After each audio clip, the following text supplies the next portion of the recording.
મહારાજ અમારે ત્યાંનું ખાધું મનમાં એવું કે અમારે ત્યાંનું ખાધું છે, થોડું ઋણ અદા કરતા જજો. ધીરે રહીને પાસે આવીને કે બાકી આ દીકરી છે ને કુંવારી છે, આ દીકરો છે ને કુંવારો છે. દીકરો હતો કે દીકરી? આપણે પૂછીએ દીકરો કેટલાનો? 30. લોકો 30 નો થયો ત્યાં સુધી આમ જ રહ્યો. એટલે પછી આપણે કહીએ કે ભાઈ કેવી જોઈએ? ભણેલી ગણેલી કુળવાન ગુણવાન દેખાવડી આખું લિસ્ટ આપી દે આપણને.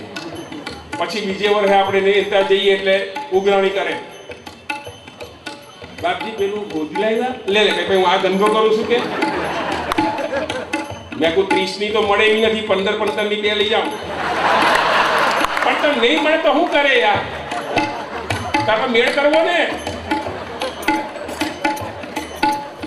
ચોથાએ કીધું કે બોલ તો બિલકુલ મૂંગો મળી રહેજે, ચિંતા ના કરે. દીક્ષિત આવ્યા, સારંગધર આવ્યા, જમવા બેઠા.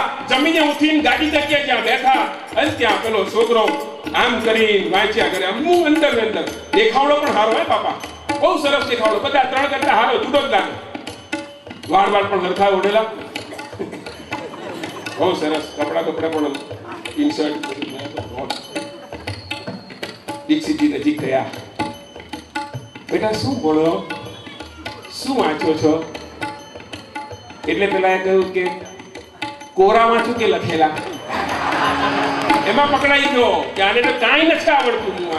પેલા 3 તો થોડું આવડતું, આમ તો ગહીનું. એટલે છોકરાઓને કહું વારંવાર કે ભણજો. એટલી કથા નથી કરતો, છોકરાઓ ભણે. ભણશો નહીં તો આ સમાજની અંદર તમને હાસ્યામાંથી બહાર મૂકી દેવામાં આવે. હું ઘણી વાર કહું કે પેલો આ હાઈવે પર તમે જાઓ તો 3 ટ્રેક હોય.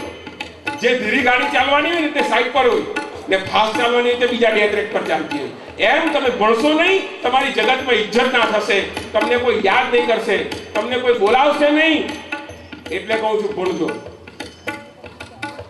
અટકી ગયું હોય તો અહીંયાથી ચાલુ કરો, કાલ સવારથી જવા માંડો. જોડાવાળથી હોય તો ભલે મારી જાવ. આ વાત સમજવા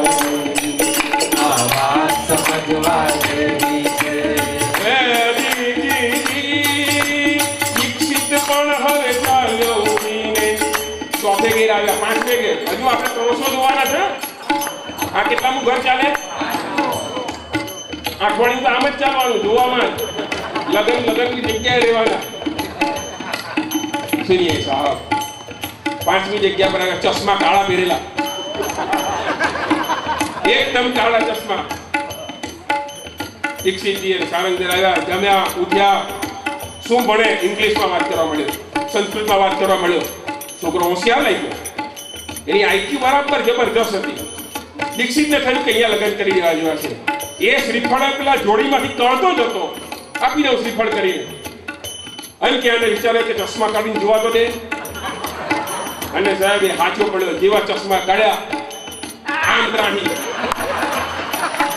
રડે તો ડાબી આંખના ગાલનો આંસુ જમણા ગાલ પર પડે. એટલો ત્રાહો. હું કરે દીક્ષિતજી ઉઠ્યો. હા ચાલે કે ચાલતો છે. ક્યાં જુએ છે પણ તું? આ વાત સમજવા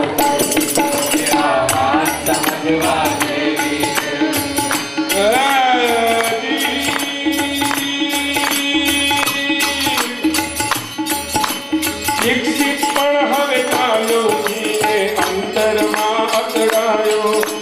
શું જોઈને હું વર જોવાને અહીંયા સુધી આવ્યો. પ્રભુની અકડકડાની વાતો એને ના સમજાણી. ખેલ જોવા કરી રહ્યો તો જાતે સારંગ પાણી.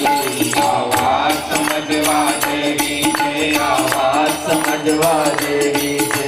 एक बात मुझे लगी अच्छी, मैंने अपने हिसाब से उसमें खोजा है ये અને આ દીક્ષિતજીને જેટલા દીકરા મળ્યા એ બધામાં કોક ને કોક એવી ખોડ દેખાણી. જો બધી જગ્યા પર શું દેખાયું ખબર?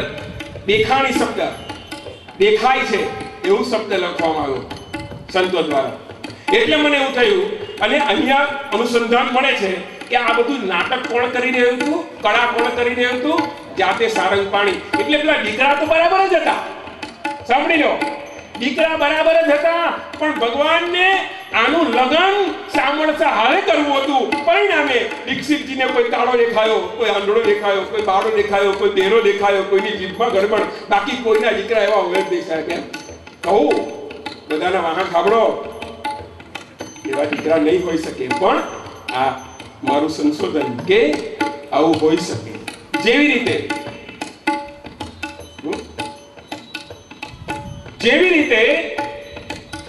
સત્યનારાયણ ભગવાનની કથાના 5મા અધ્યાયની અંદર, 4થા અધ્યાયમાં, અચ્છા હું તમને પૂછું, જોજો બરાબર જવાબ આપજો.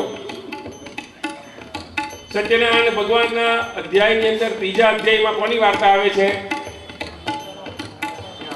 બોલો બોલો. સાધુવાણીઓ. સાધુવાણીની વાત આવે છે ને. સાધુવાણીની પત્નીનું નામ શું હતું? આ કથા સાંભળી આટલા વર્ષો. પાણી બધા કલાવતી, લીલાવતી, જામવતી. તમે કથા સાંભળો તો એ સમજ પણ બરાબર છે. તમે કથા સાંભળો છો જ ક્યાં? 5મા અધ્યાય જ આવો છો તેમ. આગળના 4 અધ્યાય તો એ મહારાજ વાંચે તો વાંચે, બિચારો એ પુરોહિત બિચારો કંટાળી બે પાના હાથે ઉઠલાવે. શું કરે? સાંભળવા વાળો હોવો જોઈએ ને સાહેબ. એમાં એવું બતાવવામાં આવે છે, સાધુવાણીની પત્ની લીલાવતી અને દીકરી કલાવતી. કલાવતી જ્યારે આવે છે ત્યારે એના પતિનું એને વહાણ દેખાતું નથી.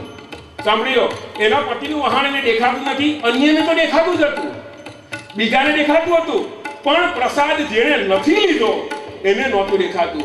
એમ આપણે હિમાલયની સામે ઊભા હોઈએ અને આંખમાં ધૂળ પડે અને આપણે આંખ છોડવામાં રહીએ અને આપણે કહેતા છોડતા છોડતા કે હિમાલય નથી દેખાતો, અરે અક્કલના અધૂરા, તારી આંખમાં કચરું પડ્યું છે એટલે તને નથી દેખાતો, બાકી અન્યને તો દેખાય છે. એમ સાધુ સંતોને તો ભગવાન મળે જ છે. ઘણા કહે છે ને કે ભગવાન ક્યાં લોકોને મળે? એને તો મળે જ છે. તારી આંખમાં કચરું પડ્યું સાહેબ એટલે તને નથી દેખાતું. બાકી તો છે કોઈ ના કોઈ સ્વરૂપે. નહીં તો કહેવામાં નહીં આવે, કભી રામ બન કે કભી શ્યામ બન કે ચલે આના, પ્રભુજી ચલે આના. કોઈ भी रूप में आना तो पड़ेगा. તો આ લીલા કરી કોણ રહ્યું હતું? સ્વયં ભગવાન કરી રહ્યો હતો. કારણ એને લગ્ન કરાવવા હતા સામળસા સાથે. પરિણામે આવા બધા દીકરા દેખાયા. દીક્ષિતજી અકળાયા છે.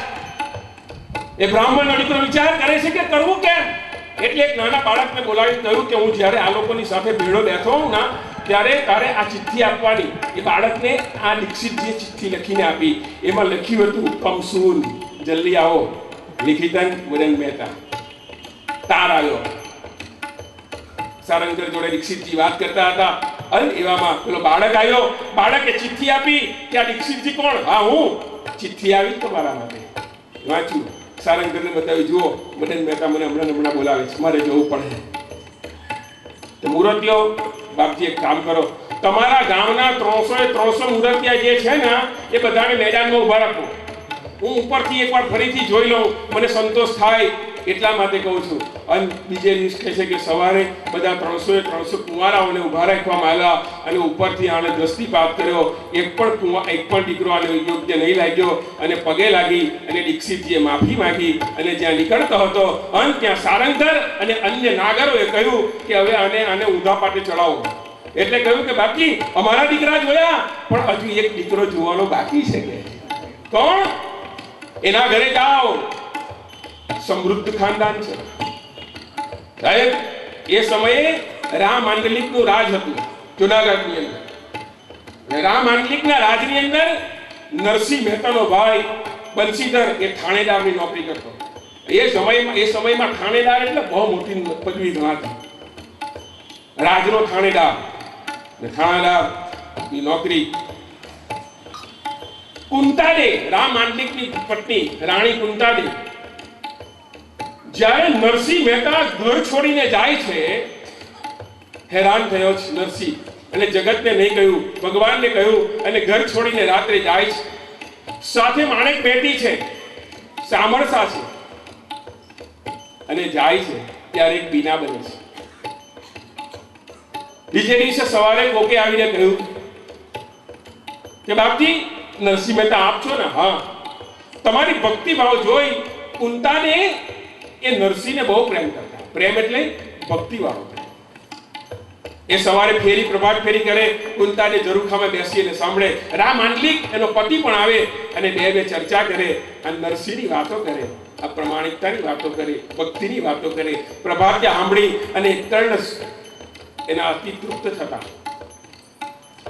આ કુંતાને બીજે દિવસ સવારે કોક કહેવાયું, આપ નરસિંહ, હા, તમારા માટે કુંતાને મકાનની વ્યવસ્થા કરી છે સાહેબ, દેખીએ.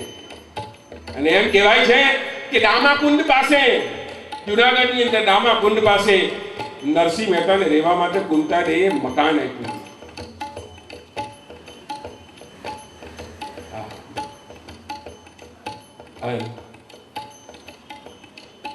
ભાઈ બંસીધર, ભાભી દુરિત ગૌરી બહુ જ હેરાન કરતા. પરિણામે આ નાગર બ્રાહ્મણે નરસૈયાએ ઘર છોડવું પડ્યું હતું.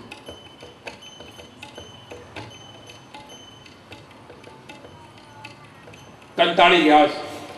દીક્ષિતજી વિચાર કરે છે કે કરવું કેમ. અને ત્યાં સારંગધરે કહ્યું કે એક કામ કરો, એક ઘર બાકી છે, એમાં તમે જોઈ આવો, તમને સંતોષ થશે. અને ત્યારે કહ્યું કે અત્યાર સુધી નહીં બતાવ્યું ને હવે કેમ તમે કહો છો?